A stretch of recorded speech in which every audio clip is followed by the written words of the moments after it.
চিরদিনে তুমি যে আমার ধারাবাহিকের নতুন মোড়, যেহেতু দিতিপ্রিয়ার মাঝে তৃতীয় ব্যক্তি কি হতে চলেছে জানেন? চিরদিনে তুমি যে আমারে নতুন নায়িকার এন্ট্রি। তবে কি দিতিপ্রিয়া বাদ আর্যর সাথে এবার নতুন কাউকে দেখা যাবে? টান টান উত্তেজনা পর্ব। এবার মনের কথা বলতে পারবে আর্য স্যার? আর্য সিংহ রায়ের জীবনে যে একটা অতীত আছে তার ধারাবাহিকের কাহিনী দেখে এতদিনে দর্শক আন্দাজ করতে পেরেছেন। ঝড় বৃষ্টির রাতে হোটেলের ঘরে অপর্ণাকে নিজের মনের কথা বলতে গিয়ে ইঙ্গিত দিয়েছিল। অপর্ণা সব শুনেও নিয়েছিল, কিন্তু সে চায় তার সামনে যেন আর্য স্যার জানায়, চিরদিনই তুমি যে আমার ধারাবাহিকে এখন টান টান উত্তেজনা। অপর্ণার আর্য কাছাকাছি, কিন্তু চারিদিকে কেউই চায় না যে নায়ক নায়িকার প্রেমটা হোক। শোনা যাচ্ছে এই কাহিনীতে এবার তৃতীয় ব্যক্তির আগমন হতে চলেছে, আর সেটা নাকি আর কেউ নন, স্বয়ং মীরা। তাদের দুজনের মাঝখানে এবার জোরদার ভূমিকা হতে চলেছে মীরার।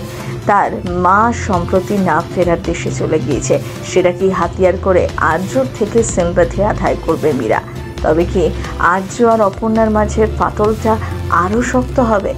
সম্প্রতি দেখা গিয়েছে মীরাকে বুদ্ধি দিচ্ছে কিঙ্কর, সে যাতে আর্য আর অপর্ণার মাঝে বাধা হয়ে দাঁড়ায়।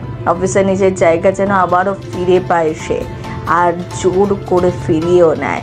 আর্যর জীবনে আগের মতন নিজের প্রভাব ফলাতে পারে, তাহলেই অপর্ণা দূরে যাবে।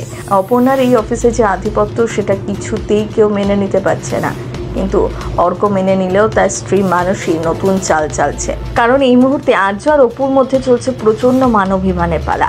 আর এই মান অভিমানের সূত্রপাত বেসিক্যালি আর্য অপুকে মনের কথা বলার দিনে কিছু না জানি হঠাৎ করে মীরার বাড়িতে চলে যায়। তারপর মীরার মা চলে যাওয়ার দিনে মীরা আর্যকে জড়িয়ে ধরে, আর তার দেখতে পায় অপর্ণা। কষ্টে তার বুক ফেটে যায়, কিন্তু আর্য তাকে এখনো পর্যন্ত মনের কথা জানায়নি।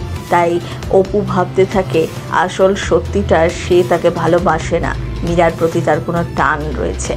যদি অপুর মা বাবা হাত ধরে অপুর সেই অভিমান ভাঙানোর একটা সুযোগ হাতে পেয়েছে আর্য।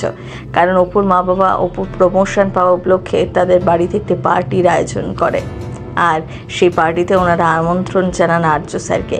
আর আর্য এই পার্টিটাকে একটা সুযোগ ধরে নিয়ে হাজির হয়ে যায় অপুর বাড়িতে। অপুকে তার মনের কথা যেই জানাতে যাবে আর্য, অপর্ণা দূরে চলে যায়। অপর্ণা বলে এই পার্টিটা শুধু আপনার আর আমার জন্য নয়। কিন্তু ফাইনালি কি হতে চলেছে সেটাই দেখায় সিনে চক্কর ব্যুরো।